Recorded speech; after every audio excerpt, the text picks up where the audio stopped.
It's a little jewel inside. So how did it get into your family in the first place?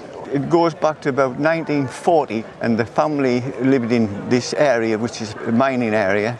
But the clock, it was after an air raid, and he looked out, everything was desolate, and that was sticking out of the soil. So, just to recap, it was basically found sitting at the top of a pile of rubble on a bomb site. Bomb site, yeah. That's extraordinary, really, when you think about it. The first thing is that it's signed by Leroy of Paris. Yes, I see and Leroy that. was a very good carriage clock maker. Not only did he make a good quality movement, but also made a spectacularly good quality case. Leroy at Fils ran their Paris workshop on the Palais Royal through the 19th century, supplying carriage clocks to the French royal court and to British Grand Tour buyers who carried them home in fitted leather cases. The gorge case takes its name from the throat-shaped moulding running up the corners, a more expensive option than the plain cannelly case at the time of manufacture. Petite sonnerie examples that strike the quarters on a bell rather than a gong are scarcer than the standard hour strikers, because most owners had the bells removed in the late Victorian years when they were considered intrusive in a drawing room. Is that it strikes the quarters as well as the half hour, as well as the hour. And quarter striking carriage clocks, otherwise known as petite sonnerie carriage clocks, are unusual. They're not super rare, but they're unusual. One last thing. If you look along the sides of the plates there, Yes.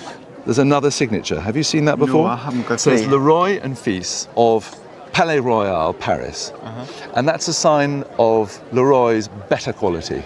Is it? Yeah, because it costs more money to sign the plates. So they're proud of their movement. So they're signing it down the sides of the plates. And it's just an extra sign of quality. It has got a value. At auction today, you would have to pay between £3,000 and £5,000 for it. Good gosh. So that's quite good, isn't it? I'm so sorry, if my husband was here, he'd be able to tell you more, I'm sure. But I know that when his family discovered it or got it or inherited it, it caused a lot of interest and a lot of fuss and excitement. Why is that? Why is that? I'm so sorry, I just don't know, but it's made by Frodsham, yes. Yes, that's right. Well, that's part of the excitement. I mean, Charles Frodsham and Company, it's a company that still exists in London. They lasted throughout the 19th century, much of the 20th century. This particular one was made probably around 1895. Charles Frodsham took over John Roger Arnold's London business in 1843 and won the royal warrant from Queen Victoria the following decade. The firm specialised in marine chronometers for the Admiralty and supplied timekeepers to the Royal Observatory at Greenwich for nearly a century. A compensated balance with gold and platinum timing screws of this calibre would have taken a Frodsham finisher weeks of bench work, and the firm's records survive at the Clockmakers Museum, which has been housed at the Science Museum in London since 2015. Whoever timed this clock would have spent days, if not weeks, getting it absolutely perfect, as perfectly as possibly could. So it really is the most magnificent clock. There we have, if you turn it around the other way, what is called the fusee and its chain and barrel under here, the fusee for ironing out any of the uneven or unequal strength of the spring of the clock.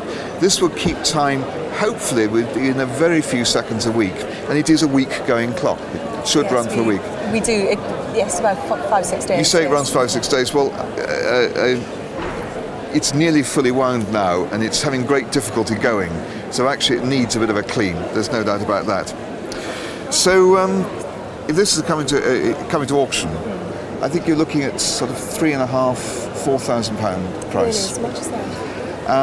And you can imagine a bit more, quite a bit more. We'd see it for sale in a shop somewhere. It could be £5,000–6,000. Wow. This video is brought to you by Velco, the antique identifier app. Snap a photo of any item and Velco gives you an instant identification and a value estimate from its database of millions of antiques and collectibles. Available free on the App Store and Google Play. Now back to the appraisals. David Collier worked from a shop in Gatley, just south of Manchester, supplying 8-day Longcase clocks to the cotton merchants and mill foremen who were beginning to fill the new brick villas of the Cheshire Plain. He was active through the second half of the 18th century, and his surviving clocks turn up regularly at the regional auction houses. The cockerel motif in the frieze above the dial was a common Lancashire and Cheshire workshop signature. Provincial makers in the region used it to flag clocks fitted with an alarm function. but sometime the silvered, this is a process by which you silver these dials, the silver dial, someone's tried to clean it. In cleaning it, what they've done is worn away the silver and think, oh dear, what do I do about it now? Best to leave it. And the result is now you've got half of it silvered and the rest of it all rather patchy and brassy. However, having said that, look at the rest of it. This is really a beautifully maintained case. Do you polish it? Yes. You've done very, very... The alarm mechanism on these provincial long cases is set by rotating a smaller centered dial inside the chapter ring. When the hour hand crosses the alarm setting, a separate weighted train releases a hammer onto the bell at the top of the hood. It was the original bedside alarm, installed in the master bedroom so the household could be up and dressed before the early factory whistle. 8-day movements like this one were luxury items. 30-hour weekly wound long cases of the same period cost a fraction of the price. When it was made there. Have you any idea why a cockerel was there? There's something to do with waking you up, cockerel. Waking up? Well, possibly, very possibly. Do you see this bit in the centre there? Yes. That moves round. Have you ever wondered what that was? It's not an alarm, is it? It's an alarm. It's an alarm clock. That's the way you set the alarm. You well, move... I never knew that. Well, there you go. You see, if you wanted to go off at 4 o'clock, there's the 4. You move the 4 to under the tail of the hour hand, and it would strike at 4 o'clock. Well, the next question is it actually worth restoring? The answer certainly is. How much is it going to cost? You will certainly get no change whatever out of £500. You might not even get any change out of £1,000 in restoring it. But well worth it. And if this clock was to be seen in a good antique shop somewhere, certainly it's going to be in excess of £6,000, £7,000 for a clock like this. Right. It really is. Elwood of Guildford. So did the clock come from the south, or have you known it always up here? Yes, my father came from Sussex, and his relatives came from Sussex as well. The immediate thing that hits you is the size of the dial, which is a 10-inch dial. And again, perhaps more striking is the use of a single hand on an 8-day clock. Yeah. And you'll see that this very large silver chapter ring is actually divided into 5-minute divisions. Yes. So for pretty accurate reading, I mean, you can actually read that to within a minute or two. Yes, that's right. Yeah. Signed, obviously. John Elwood worked in Guildford in the late 17th and early 18th centuries, one of a small handful of Surrey clockmakers recorded for the period. The single-hand format with a chapter ring divided into 5-minute units was standard provincial English practice before about 1715, when minute hands became the norm. The latched pillars on the movement, designed to be released by hand for cleaning, rather than pinned, were a high-end feature copied from the London bench standard by ambitious country makers. Later. And this might account for various holes here where the chaptering might have been altered slightly in order to accommodate this date dial, which has dropped slightly from the original there. Added by somebody else then, presumably? Added by a clockmaker, perhaps at a slightly later date. And I would think we're only talking about 20 or 30 years later. Yeah. But the joy of this really is the absolutely lovely movement. We've got 6 ringed pillars, 2 obviously, you can see there, and all the pillars are latched. Now, the normal method of fitting pillars together is to pin them with a steel pin.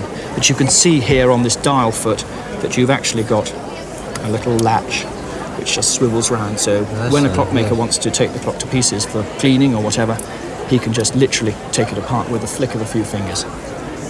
So a wonderful, wonderful clock.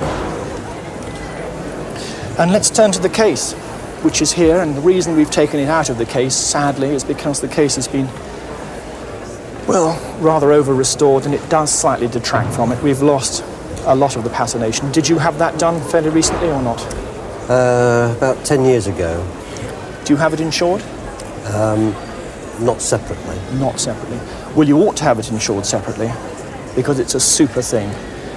If the case was in lovely original condition, for a 10-inch walnut case with such an obscure, if I might use that word, movement, we'd be talking about perhaps, well, really anything up to £8,000 to £10,000 at auction. With the case in this state, probably no more than about 5,000 to 6,000. But it is a very, very unusual clock. I don't think it belongs to my mother, and I don't think she actually winds it up, no. Well, The secret is to wind it up. There, it tells you all about it.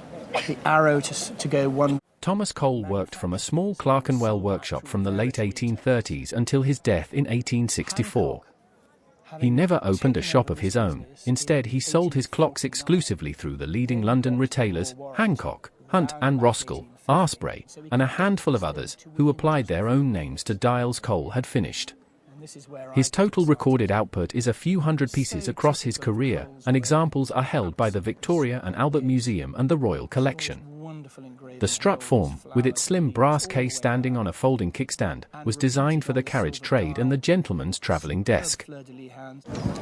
And repeated on the silver dial, superb fleur-de-lis hands. Under here, you can adjust the calendar, so for each month you can just click on and you can just set it for whatever you want. I think that is a lovely, lovely feature. These clocks have really rocketed within the last few years. It would make, in that condition, and this is absolutely original condition, it would have no trouble making £4,000 at auction. And in top retail condition, in other words, cleaned, we'd probably see as much as £7,000 retail. Good heavens. The French bronze ball tradition belongs to the mid-18th century Parisian foundry supplying animalia mantelpieces to the court of Louis XV, the workshops of bronziers like Caffiri and Forestier who held royal warrants from Versailles. A bronze sculpture dated by the maker to a specific month is unusual. The convention was to leave the work undated and let the form speak. A signed and dated bull of this scale, in private hands, sits in a small group of surviving examples. Most comparable pieces from the period are in museum collections in France and Britain. I didn't realise how dirty until we were told how dirty it was on the roadshow. I thought that's the colour it was supposed to be. You're lucky. Look, the original pendulum is still there. Still there. I had a feeling that the clock was going to be worth perhaps a couple of £1,000 because it was pretty old. Even in this state, I think your initial offer would be in the region of 20,000. 20,000 pounds in the rough like this. The bronze patina that this clock has lost to attic damp would have been applied in the foundry using a chemical treatment followed by a controlled heat, a process each founder kept as a trade secret. A proper restoration today involves stripping the dirt without removing the original gilding underneath, then repatinating to match the original colour. Specialist conservators charge several £1,000s for a full restoration of a piece this size, working over many months.